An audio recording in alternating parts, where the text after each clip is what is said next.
Okay, so we have discussed restriction enzymes, right? So restriction enzymes cut DNA at specific sites. Then, how do we separate these fragments of DNA? Okay, right now DNA is fragmented, it is cut. So, how to separate these pieces or fragments of DNA? So, the DNA fragments are separated by a technique known as gel electrophoresis. Gel electrophoresis, or we can say that is agarose gel electrophoresis. Okay, so agarose gel electrophoresis, it is the technique used to separate the fragmented DNA, to separate the DNA fragments. So agarose gel electrophoresis, agarose gel electrophoresis ഈ ഒരു apparatus, ഇതാണ് agarose gel ഇലക്ട്രോഫോറസിൻ്റെ apparatus.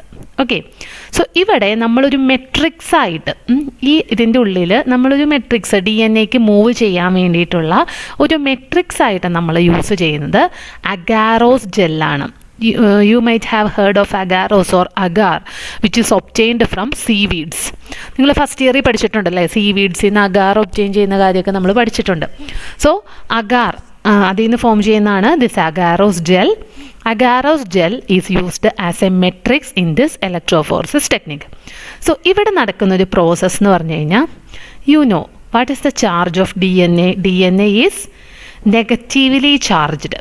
Okay, so DNA is negatively charged, and this negatively charged DNA will move to positive charge, that is anode. Okay, negative charge ഉള്ളത് എങ്ങോട്ടാണ് move ചെയ്യുള്ളൂ? Positive ചാർജിലേക്കാണല്ലേ attract ചെയ്യുള്ളൂ, move ചെയ്യുള്ളൂ, that is ആനോഡിലേക്കാണ് move ചെയ്യുള്ളൂ. അപ്പോൾ ഇവിടെ നമ്മൾ positive charge കൊടുക്കും. ഓക്കെ, ഇവിടെ നമ്മളൊരു ആനോഡ് ഉണ്ടാവും ഈ ഒരു സൈഡിൽ. ഇവിടെയാണ് നമ്മൾ നമ്മുടെ DNA ഫ്രാഗ്മെൻസിനെ കൊടുക്കുന്നത്, ഈ താഴെയുള്ള ഈ ഒരു പോർഷനിൽ. അപ്പോൾ ഈ താഴെ പോർഷനിൽ നിങ്ങൾക്ക് ഈ സെക്കൻഡ് ഫിഗറിൽ ഇവിടെ നോക്കിയറിയാം, ചെറിയ ചെറിയ വെൽസ് എന്ന് പറഞ്ഞാൽ ചെറിയ ചെറിയ കുഴികൾ പോലത്തെ സ്ട്രക്ചേഴ്സ്, ചെറിയ ചെറിയ വെൽസ് ഫോം ചെയ്യും. അതിൻ്റെ ഉള്ളിൽ നമ്മൾ നമ്മുടെ സാമ്പിൾ ഒഴിച്ചു കൊടുക്കും. എന്നിട്ടാണ് നമുക്ക് DNA സെപ്പറേറ്റ് ചെയ്യേണ്ടത്. ഓക്കെ, നമ്മൾ ഇതുവരെ ഉള്ള കാര്യങ്ങൾ എൻസൈമൊക്കെ ആഡ് ചെയ്യുന്നത് ഒരു ടെസ്റ്റ് ട്യൂബ് പോലത്തെ അപ്പാരറ്റസിലൊക്കെ ആയിരിക്കും. ഇനി നമുക്ക് നമ്മുടെ ഫ്രാഗ്മെൻസിനെ സെപ്പറേറ്റ് ചെയ്യണം. Okay, so in order to separate that fragments, the solution or the sample solution is taken into these wells. ഈ വെല്ലുകളിൽ ഇവിടെ ഈ അറ്റത്തായിട്ടായിരിക്കും കേട്ടോ വെൽസ് പ്രസൻ്റ് ആയിട്ടുള്ളത്, അതിൽ നമ്മൾ ഒഴിച്ചു കൊടുക്കും സാമ്പിൾ. ദെൻ നമ്മൾ ഇലക്ട്രിസിറ്റി ഓൺ ചെയ്യും. Okay, so DNA is negatively charged and it will move towards the anode.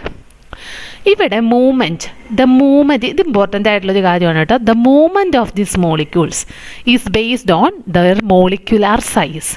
Okay, the movement of DNA molecules or DNA fragments will be based on their molecular size.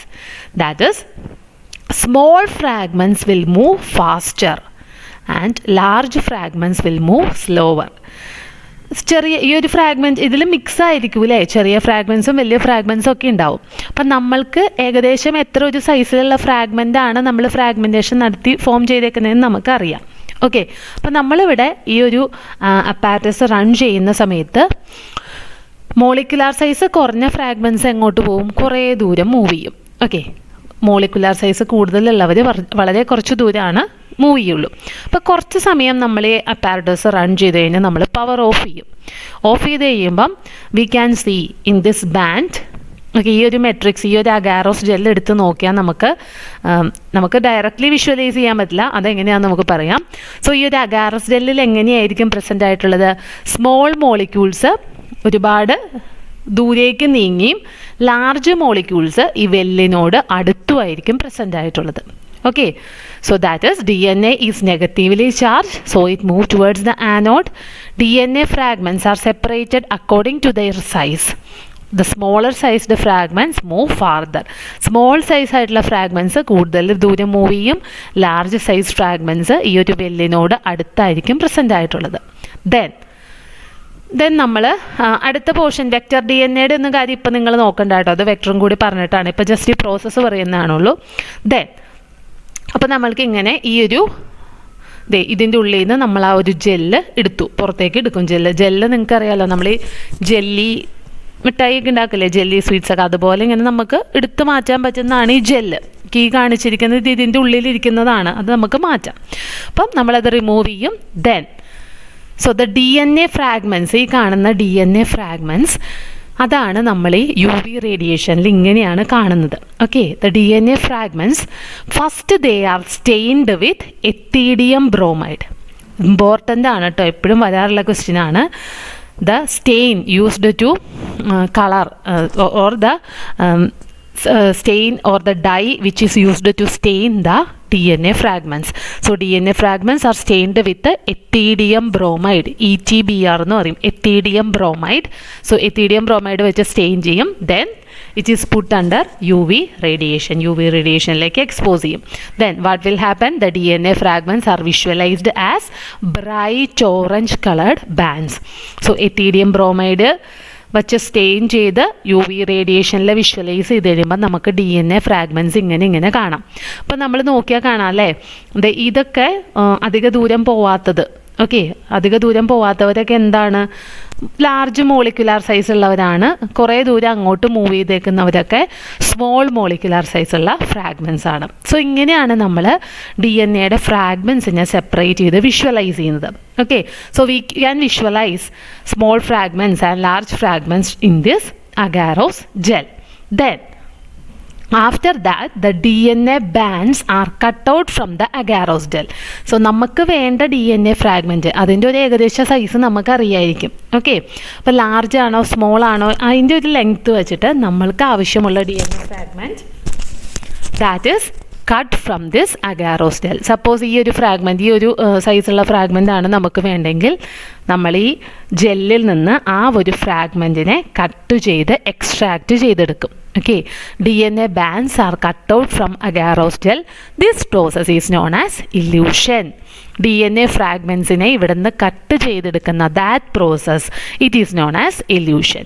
So elution is the process by which the DNA fragments are cut from agarose gel.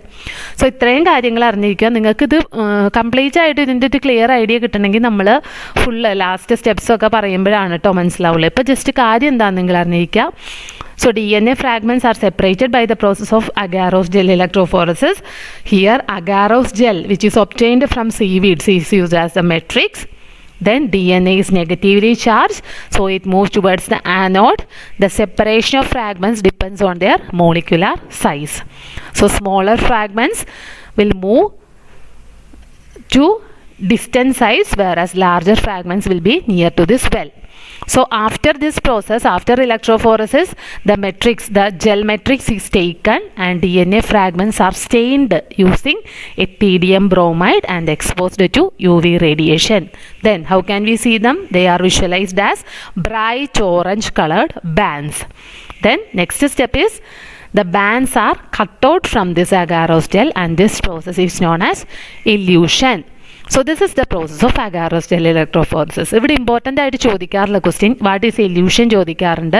Then which is the stain used, in what coloured the bands the DNA bands are visualized, then which is the matrix used, that is agarose gel.